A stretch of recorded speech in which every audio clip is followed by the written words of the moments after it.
పెద్దపల్లి మంచిర్యాల జిల్లాల్లో పోలీసులు కఠినంగా లాక్డౌన్ అమలు చేస్తున్నారు. డ్రోన్ కెమెరాతో పోలీసులు పెట్రోలింగ్ నిర్వహిస్తున్నారు. లాక్డౌన్ అమలులో భాగంగా పోలీసులు చాలా ప్రత్యేకంగా ఏర్పాటు చేసిన డ్రోన్లతో గల్లీల్లో సైతం పెట్రోలింగ్ నిర్వహిస్తున్నారు.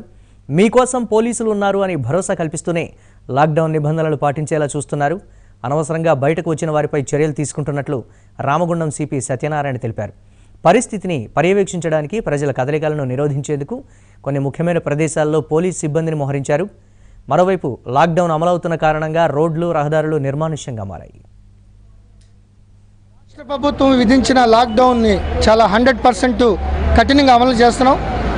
ఇప్పటివరకు ఎమర్జెన్సీ సర్వీసులు, హెల్త్, అట్లాగే నిత్యావసర సరఫరాలు ఎగ్జంప్షన్ చేసిన కేటగిరీ, మినహాయించిన కేటగిరీ కింద ఈ యొక్క వారం రోజులు కొంత మానవీయ కోణంలోనే మేము ప్రవర్తించాం. అయితే ఆ మెషతో కొంతమంది ఆకతాయిలు అటువంటి పాసులు లేకపోతే ఫేక్ మెడికల్ ప్రిస్క్రిప్షన్స్ పెట్టుకుని ఆవారగా తిరగటం, అసందర్భంగా తిరగటం, అసందర్భమైన ప్రాంతాల్లో తిరగటం, అనవసరంగా తిరగటం ఇవన్నీ జరుగుతున్నాయి.